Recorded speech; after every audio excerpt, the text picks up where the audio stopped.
Hey everybody, it's Jessica DaMassa with What's the Future of Health. We are talking to the who's who of health tech and healthcare innovation. And today, joining us, we have Andrew Parker. He is the founder and CEO of Aging in Place startup. Let's just start there. We'll call it that. Papa. So Andrew, it's great to have you with us.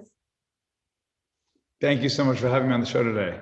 I am so excited to talk to you, and for a myriad of reasons. So not only have you guys raised a whopping $91 million over the last 4 years since 2017 when you were founded, but that last round by one of my favorite investment funds, Tiger Global, 60 million Series C. I want to hear all about what that money is used for. But before we get there, I want to talk a little bit about your business model, because I remember when you guys were launched, and it was the whole purpose was to employ college students to provide companionship to seniors. And at first this was this is a great idea, but who's going to pay for this? How is this going to go? And so talk to us, Andrew, about the genesis of this business model and how things have been going so far. It sounds pretty good. Things have been going really well. I started Papa originally to help my grandfather, where the name came from, Papa. He needed help and assistance, but he didn't need bathing and toileting. And I thought it'd be more enjoyable to connect him to a youthful, energetic, at the time, college student. And it was a big aha moment because he loved it. He didn't love much, let alone a stranger coming to the house. And the fact that we were able to kind of break down that barrier was really eye-opening to me. So I left my job to start Papa to connect older adults and now families to what we call pals for companionship, assistance, transportation, house help. We did start off as a consumer service where you can download our app or call our 1-800 number or go to our website to request a pal to help you with a variety of needs. But over the last 2-3 years, we've really shifted to pretty much exclusively focus at offering this through health plans. So Medicare Advantage, Medicaid, and employers as a benefit. And it's been really fun doing that. And it's nice because it's free to most members, and we're paying pals a pretty good living wage to be able to support people in their community. This is so cool because it's nice that you have intergenerational mixing. It's nice that this has that companionship component to it in terms of helping. We hear a lot about seniors and loneliness and how isolated they are. And so I love that piece of it. I do want to dive into the business side of it and talk about a little bit about you guys working with these different health plans. So the number I saw was 40. You gave me a little glimpse that you might be scaling that number up here relatively soon, 40 different health plans. And then of course, you have managed Medicaid, Medicare Advantage plans that are in that as well. So talk a little bit about what do you think makes Papa so attractive to that particular crowd of consumer? Yeah, well, when you think about a health plan, they have a variety of needs and very nuanced needs to support their members, whether it's a senior or a family or an employer. But all of them have needs, and the pals are uniquely positioned, leveraging our Papa platform to be able to support these needs. So on the low end, it's companionship, it's support, it's reducing isolation and loneliness amongst other social determinants of health. But we're also almost, as I jokingly call it, ninjas for the plan. They have HEDIS measures, they have activation and retention, they have other platforms that they want their members to engage in, and Papa Pals are fun. And we get a huge list of members from the health plan, we enroll them in the program, and they get the pal to do whatever they need, non-clinical, to support these various needs that the members could have. And so plans love it because it helps with member satisfaction, it helps drive new membership, but it also fills gaps in care, it helps with gap reminders. For example, we'll take a member to the doctor, we'll sit with them in the office, and we'll take them home after, we'll make sure that they go to get their medicine, and maybe one of the things the doctor recommends is healthy foods. Well, the pal can take them to the grocery store, make sure they get those healthy foods, get them to their pantry, and make them feel comfortable in their home. And when you have all these members that maybe someone's lonely, maybe someone's food insecure, maybe someone has trouble with transportation, a pal who's providing, as we call it, family on demand, can do all of these things. Really, 80% of health outcomes are driven by what's called social determinants of health. And a pal could help with almost all of them. And if not, we could help facilitate that. And that's some of the things we're doing with our newest product, Papa Health, really starting with care navigation. All right, I want to hear more about this because I was reading through this press release that announced the funding, and I was hang on a second here.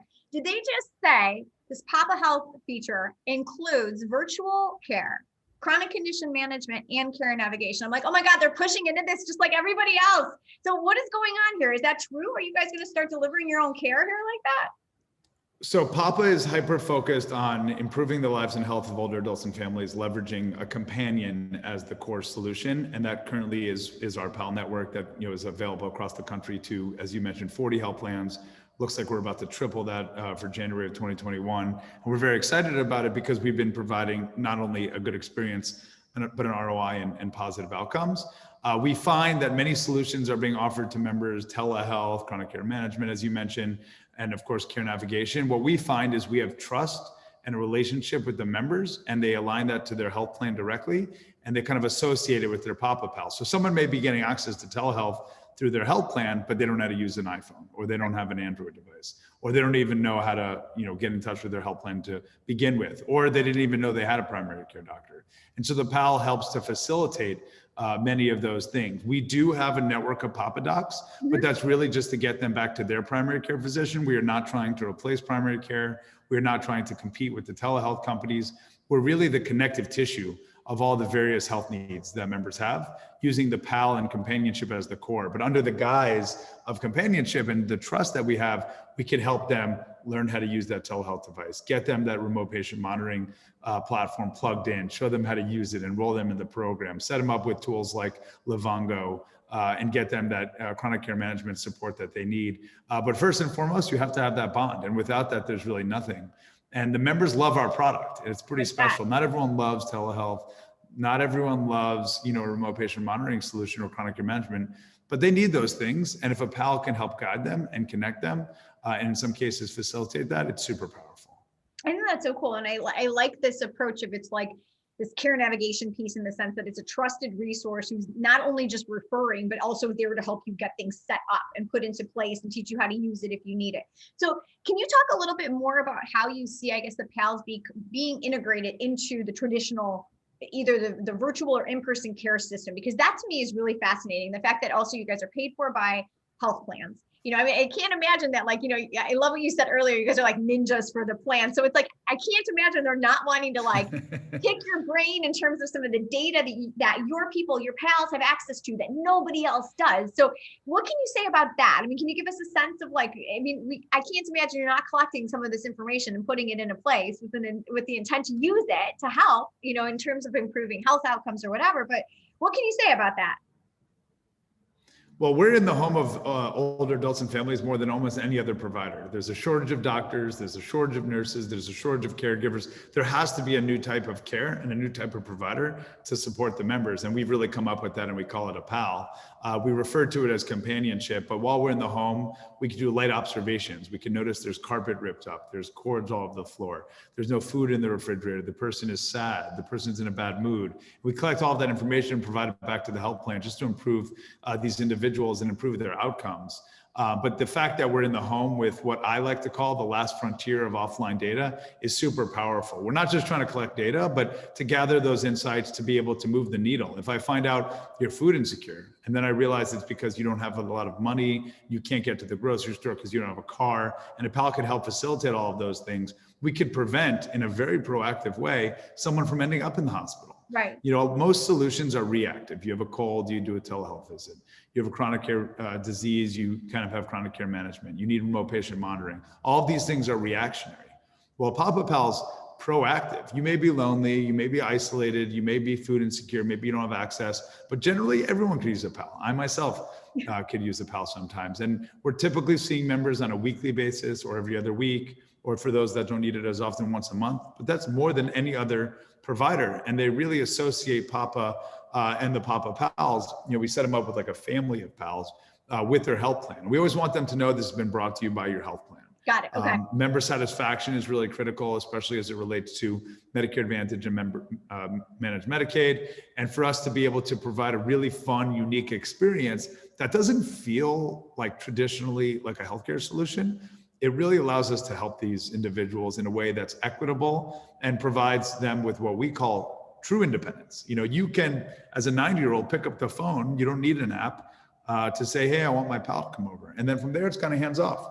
Every Wednesday, typically in a recurring fashion, a PAL will come over to your house, 9 to 11, and do whatever you may need, but also we'll do some things that are important to the health plan and important ultimately to the member. So for example, annual wellness visits. It's a really critical measure and a huge gap that's typically hard to fill because, no one's in the home or no one's telling them, or really maybe no one cares. But when a pal says, hey, I'm here for you, I care about you. Oh, by the way, did you know you should schedule your annual wellness visit? And then actually facilitates the scheduling and then either takes them to that visit or helps them set it up in their home setting. It allows them to close that gap and then go right back to hanging out and helping out. So we're not trying to be this like pure going in, check the box type of a solution. It's truly a companionship, engagement solution. But while we're there, let's just say 20% of the time we're saying, here's something that's important for your health. And it allows us to really provide something that's fun, but also a huge impact. Well, no wonder your members love that, hanging out and helping out. I love that. That's great. And I can't imagine that those health plans are not thrilled that those net promoter scores are going to go up as a result of you guys making sure that the member knows that they are responsible for bringing this to them. I want to hear about your 600% growth last year. How did that happen in a pandemic when you guys typically send people out to the home? So was everybody struggling to use telehealth and this is how this happened, or like what happened? So in part, I consider myself kind of a forefather of telehealth. I was an early founding team member of MD Live. Over 10 years ago. I was very young there, and telehealth wasn't even a real big concept at the time. And I saw the kind of rise of telehealth and understood how to build virtual visit capabilities and to get people to engage in a product. Our members always loved the in-person visits. We always had an element of virtual, though it wasn't really integrated into the solution. And so during the pandemic, obviously it was a terrible situation for everyone, but more disproportionately affecting older adults that were vulnerable to the disease, to the pandemic. And then we just immediately thought about how to help them in more ways. So we launched virtual visits to provide, as we call, assistance from a distance. So we'll go grocery shopping from a distance, go for you and drop it off in a contactless fashion, go pick up your prescription, but also just call you. I mean, it was very scary for everyone, but imagine sitting in front of a TV watching, whatever particular news station, and seems like the world is ending and everything's going to negatively impact you. When a pal calls you to say, hey, I'm here for you, I'm here just to listen or to talk to you or help you through this moment and facilitate, things that are necessary, like getting food to your home because you're hungry, you got to eat. It was super powerful. And I never thought that seniors would adopt to telehealth that fast. However, I did know a massive behavior change would not only affect older adults, but also younger. I used to jokingly tell the chief marketing officer of MD Live, the number one way to drive adoption was if everyone got sick at the same time. Well, there you go. It was kind of a joke, but I knew that was accurate. And same thing happened here. So we feel proud to be able to have supported people during that time, and of course still today virtually, and now we're starting to go back in person, and really has brought a more robust solution. Not every day do you want someone in the house. That doesn't mean you don't need help in that particular time period. And if you didn't believe loneliness and isolation and social determinants before the pandemic, there's really no ability to deny it now. So those things did contribute to our growth, but really it was just kind of in progress already. I think the world recognizes that clinical support is obviously a huge need, but a lot of it is social and economic. And if we're able to bring a solution that isn't a doctor, but is kind of on the lower end of the spectrum as it relates to their care, it's super valuable. And again, it goes back to the trust. Because we built the solution around trust versus around solving kind of an episodic need, it allows us to, in a very broad sense, support these members. Talk to me about the PALs side of this. I want to hear about them. I feel like I should definitely ask, because this is interesting to me that you guys are looking at college students. A lot of them might have a nursing background or something like that. Is that still the case? I know that's how you guys were founded. So tell me about the PALs side of it. I'd love to hear about I don't know, how long they stick around and job satisfaction, things like that. Just curious. Sure. So the PAL network has been very interesting. When you remove bathing and toileting from a traditional home care job, it actually opens up this opportunity to the masses. I mean, my mom is a semi-retired lawyer. She would not be a home care professional, but she loves spending time with people that need support, and she would be a PAL. And so now I've opened up this opportunity to individuals that otherwise would have kind of never looked at it, because it kind of didn't fit into their persona. But what PALs are effectively, as one health plan leader called it, I thought really fittingly, they're professionally nice people. So it's someone that goes through our process. They used to be college students, It still very much so is college students, nursing students, pre-med students, social workers, but really now it's anyone who goes through our process. Less than 10% of those that apply get onto the platform. Wow. So you have to be, as I mentioned, professionally nice person, really nice, thoughtful, caring, but also there's a lot of self-selection. So not everyone wants to do this. It doesn't mean you're a bad person. So there's that. There's background checks, there's car inspections, and then they go through what we call PAL University. And so there's different levels of PAL University, and depending on the levels you go through, you get access to different types of visits. Most of the PALs are doing hangout and help out, as I mentioned, helping around the house, light housekeeping, helping with groceries, driving, providing companionship and support. But now we're starting to get PALs that do more. Plug in a remote patient monitoring device, teach them how to use telehealth, sign them up for their annual wellness visit, help make reminders around gaps in care or actually close those gaps in care. So still non-clinical, Yep. But kind of a level up or essentially upskilling individuals to allow them to earn a good living wage and something that they could be proud of. And today we have almost 20,000 PALs. About 70% are still college students, but really stay-at-home moms or parents that have kids that just went to school or college, or parents that unfortunately passed away. They have some personal experience supporting different populations, are really amazing Papa Pals. And now that we've grown to be national and we do virtual and in person, we have really a job opportunity for many people. I think that's so incredible. I love that. I love that network that you're building. And I think I love what you said about opening up that possibility for people. When you take out the bathing piece of that, I definitely see where that could open up a lot more opportunity for those professionally nice people to step in. So what's next for you guys? Like I teased at the beginning, we talked about the funding round, 60 million Series C, 91 million total. I mean, and your list of investors, Andrew, I mean, this is like a who's who in and of itself, right? So I mean, it's not just Tiger Global, but it's like Canaan Partners is in there, Comcast Ventures, the founders of Flatiron. It's like a cast of thousands, but it's like an amazing cast. So shout out your investors for us, and then give me a sense of what's on the roadmap, what they're hearing from you in terms of the vision of the company and why they've been so compelled to write such nice checks. Yeah, I'm very proud of the individuals and the groups from a funding perspective that we've been fortunate to bring on. I think I know this is a mission-driven business, so that doesn't only affect our members and our plans, but also the investors that join. And so they are fully aligned to the fact that we're obviously trying to grow a huge business, but doing well by doing good is kind of the motto when it comes to that. And they align to that perfectly. And they believe in our mission and see that it started off as college students and seniors. We went from grandkids on demand to family on demand, which really allowed us to really connect people that are wanting to provide help to those that need help. And it's gone beyond just kind of the core initial concept, but it really is the same thing, which is sending someone to the home or supporting them virtually with a variety of needs, and really to use technology to expand that nationally and maybe one day in the future internationally. But what's next for Papa is really to continue to provide value and outcomes, leveraging a non-clinical network of individuals that are going to provide services in a professionally nice people way to help health plans. And so when I say health plans, I mean Medicare Advantage,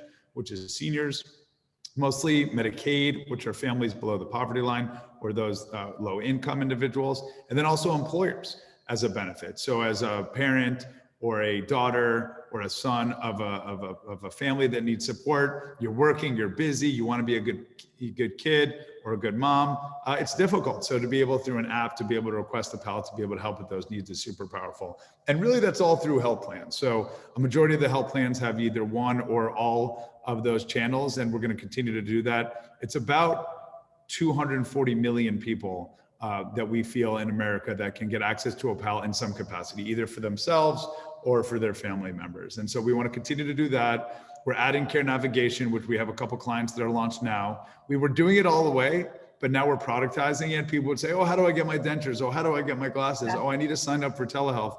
And we're helping to integrate into the specific benefits to be able to guide them on those things. And really, we see ourselves as the front door to healthcare, but even more so the connective tissue to healthcare. There's so many disparate systems and services, and it's very confusing for everyone, including myself. And for a PAL to be able to help with those things while being a friend is really our mission. I love that. This is very cool. And I like what you're talking about here in terms of expansion, and particularly aiming for that that caregiver market with those employer health plans. That's pretty cool. I think that you've got a lot of potential there. So you'll have to stop back and talk to us the next time there's a funding event down the road here, or we can just at least check in terms of what's happening with some of those outcomes and how you're putting this funding to use to spread that. I love that. Help out and hang out. It's like that's a great way to put it. I love it. Thank you. Thank you so much. It's been something that we're very honored to be part of. I'm just one of many people. Today, Papa's 300 full-time employees, 20,000 pals, and many, many members across the country. And the visits are just so powerful, and just the stories. I mean, they're all nuanced and personal. And it just reminds me to, from the beginning with my experience with my grandpa, and then even more so with my grandma, his wife, who honestly used the Papa service herself more than he did. He was kind of the predecessor. And it just feels something I'm very proud to do every day, and come to work to be able to support people in this way. Awesome. Well, Andrew, thank you so much for stopping by and talking to us about Papa and what you guys have going on over there. I love hearing these types of stories. And I think, I mean, we're not getting any younger as a population. So I think like we're very well served. And also we're not getting any less burnt out. So I think even helping out those caregivers who might be younger, but taking care of aging parents or other loved ones, I think that's an incredible move in terms of helping, create really positive experiences and good health outcomes overall. So thank you again. Everybody, this was Andrew Parker. He's the founder and CEO of Papa. I'm Jessica DaMassa, and you've been watching What's the Future of Health. For more from the folks who are changing the way we do healthcare, please stop by my YouTube channel. That's youtube.com/WTF Health. We'll talk to you guys real soon. Andrew, thanks again. Bye. Thank you.